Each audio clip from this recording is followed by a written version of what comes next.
अब हम 8th grade अभ्यास पुस्तिका कक्षा 7 विषय संस्कृत पार्ट 2 के प्रश्नोत्तर लिखेंगे। तो आइए देखते हैं हम पार्ट 2 का नाम क्या है। द्वितीय पाठा कालबोधः। पार्ट 2 कालबोध। प्रश्न क्रमांक देखते हैं। पहला प्रश्न क्रमांक निर्देशः बहुविकल्पीय प्रश्नः। निर्देश में दिया है प्रश्न के बहुविकल्प हैं, यानी एक प्रश्न के कई उत्तर हैं, उनमें से एक उत्तर सही है, उस पर हमको सही का चिन्ह लगाना है। तो देखते हैं पहला प्रश्न क्या है। प्रश्न क्रमांक 1, ऋतवा भवन्ति यानी ऋतुएं होती हैं। विकल्प है आ षठ, बा सप्त, सा अष्ट, दा 10। तो ऋतुएं होती हैं 60 6।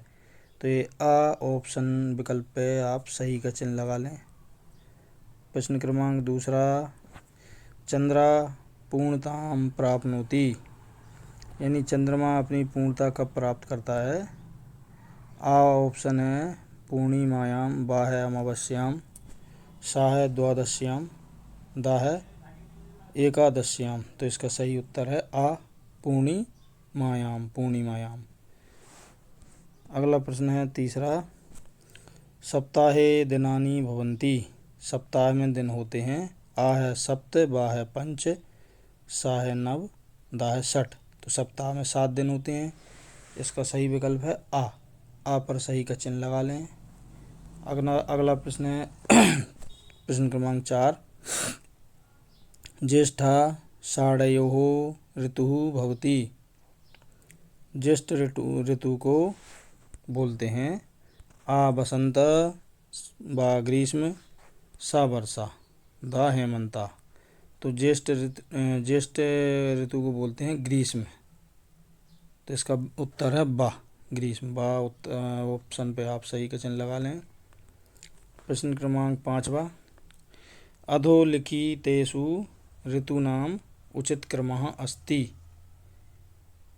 यानी जो 4 विकल्प हैं इनमें ऋतुओं के क्रम दिए हैं। तो सही क्रम में हमको ऋतुओं को, जो सही क्रम में ऋतुएं लिखी हैं उससे विकल्प पे सही का चिन्ह लगाना है। तो ये देखिए इसमें सी नंबर का सही है, तो आप सी नंबर पर टिक कर लें, सी विकल्प पे। अब अगला प्रश्न है, निर्देशः रिक्त स्थानानि पूरयत। निर्देश दिया है रिक्त स्थानों की पूर्ति करो। प्रश्न क्रमांक 6वां है, पूर्णिमा शुक्ल पक्षे भवति। पूर्णिमा शुक्ल पक्ष में होती है, तो इसमें शुक्ल आएगा 6वें में, खाली स्थान में सुख लिख लें, शुक्ल। प्रश्न क्रमांक 7वां, तिथयः इति पदे बहुवचनम अस्ति। तृतीया में बहुवचन पद है, तो इसमें बहुवचनम लिख लें आप 7वें रिक्त स्थान में। प्रश्न क्रमांक 8वां, एकस्मिन् वर्षे षट् ऋतवः भवन्ति। एक वर्ष में 6 ऋतुएं होती हैं। तो प्रश्न क्रमांक 8 के रिक्त स्थान में षट् लिख लें। प्रश्न क्रमांक 9, चंद्र अमावस्याम पूर्ण रूपेण लुप्तः भवति। तो इसमें 9वें रिक्त स्थान में अमावस्याम लिख लें। प्रश्न क्रमांक 10वां, चंद्रा पंचदशभिः कलाभिः पूर्णः भवति। तो ये प्रश्न क्रमांक 10वें के रिक्त स्थान में पंचदशभिः लिख लें। अब अगला प्रश्न देखते हैं 11वां।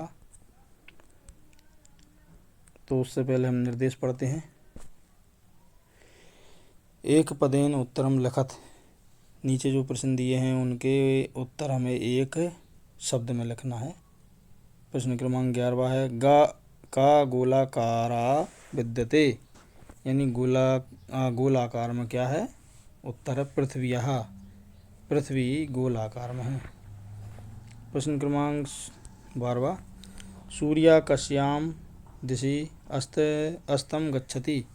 सूर्य किस दिशा में डूबता है, अस्त होता है। तो उत्तर है पश्चिम दिशि।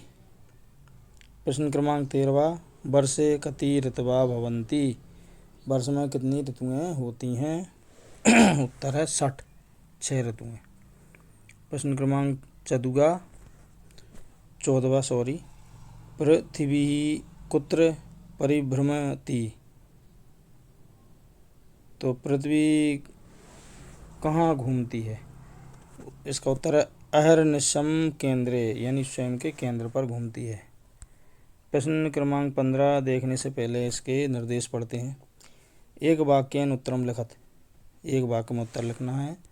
प्रश्न क्रमांक 15 है प्रातः काले सूर्यः कस्याम दिशि भवति, यानी प्रातः काल यानी सुबह सूर्य किस दिशा से उगता है? उत्तर है प्रातः काले सूर्यः पूर्व दिशि भवति, सुबह सूर्य पूर्व दिशा से उगता है। 16वां प्रश्न है अहर्निशम केंद्रे का परिभ्रमति। तो इसका उत्तर है अहर्निशम केंद्रे पृथ्वी परिभ्रमति। 17वां प्रश्न है श्रावण भाद्रपदयोः कः ऋतु भवति, यानी श्रावण जो है वो किस ऋतु में आता है? तो इसका उत्तर है श्रावण भाद्रपदयोः वर्षा ऋतु भवति, वर्षा ऋतु में श्रावण भाद्रपद आता है। प्रश्न क्रमांक है 18 दिनस्य रात्रेः च ज्ञानं कथं भवति, यानी दिन रात कैसे होते हैं? इसका उत्तर है दिनस्य रात्रे च ज्ञानम सूर्यस्य भवति, दिन रात सूर्य के द्वारा होते हैं। प्रश्न क्रमांक 19 प्रतिदिनं कस्य एका कला क्षीयते। उत्तर है प्रतिदिनं चंद्रस्य एका कला क्षीयते। प्रश्न क्रमांक 19 के बाद अब प्रश्न क्रमांक 20 प्रतिपक्षे कति तिथयः भवन्ति शिशिर ऋतु कदा भवति। इसका उत्तर है प्रतिपक्षे पंचदशा विषय तिथयः भवन्ति, शिशिर ऋतु माघ फाल्गुनयोः भवन्ति। प्रश्न क्रमांक है 21वां। इसके पहले हम निर्देश देखते हैं। दीर्घ उत्तरम लिखत। प्रश्न क्रमांक 21 से नीचे जो प्रश्न है सारे प्रश्नों के उत्तर हमें दीर्घ लिखना है, बड़े उत्तर। प्रश्न क्रमांक 21 देखते हैं। द्वादश मासानाम नामानि लिखत, यानी 12 महीनों के नाम लिखना है। ये पहला है चैत्रः, दूसरा वैशाखः, तीसरा ज्येष्ठः, चौथा आषाढ़ः, पांचवा श्रावणः, छठा भाद्रपदः, सातवां अश्विनः, आठवां कार्तिकः, नवा मार्गशीर्षः, 10वां पौषः, 11वां माघः और आखिरी 12वां फाल्गुनः। प्रश्न क्रमांक 22 का है एकदशा विंशति पर्यंतम संस्कृते संख्या लिखित।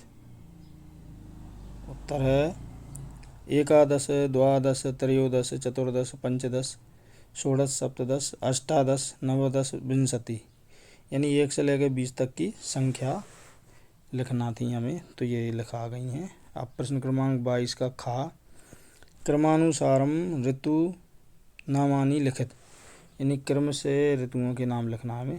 पहली ग्रीष्म ऋतु पहले से दी है, फिर दूसरे पे आएगी वर्षा ऋतु, शरद, हेमंत, शिशिर और आखिरी में बसंत। अब हम प्रश्न क्रमांक 23वां देखते हैं। पृथिव्याः परिभ्रमणेन किं किं परिवर्तनम भवति, यानी पृथ्वी के भ्रमण से क्या क्या परिवर्तन होते हैं पृथ्वी के घूमने से। उत्तर है पृथिव्याः परिभ्रमणेन निम्नलिखितानि परिवर्तनानि भवन्ति। दिन रात्र्योः विभाजनं भवति, यानी दिन और रात्रि होते हैं। ऋतूनां परिवर्तनं भवति, यानी ऋतुएं बदलती हैं। तिथयः सापेक्ष बदलन्ते, तिथियां बदलती हैं। चंद्रस्य कला क्रमशः वर्धन्ते तथा दीक्षन्ते, यानी चंद्रमा बढ़ता है और छोटा होता है, ये पृथ्वी के घूमने से। तो इसी के साथ हमारा ये पाठ 2 यहाँ पर समाप्त होता है। यदि आपको हमारा ये पाठ का वीडियो अच्छा लगा हो तो हमारे वीडियो को लाइक करें और आप अपने महत्वपूर्ण सुझाव कमेंट सेक्शन में जाके अवश्य दें। इसी प्रकार के और अधिक वीडियो यदि आप प्राप्त करना चाहते हैं तो हमारे चैनल को सब्सक्राइब अवश्य करें और अपने दोस्तों के लिए हमारे चैनल को शेयर भी करें। धन्यवाद।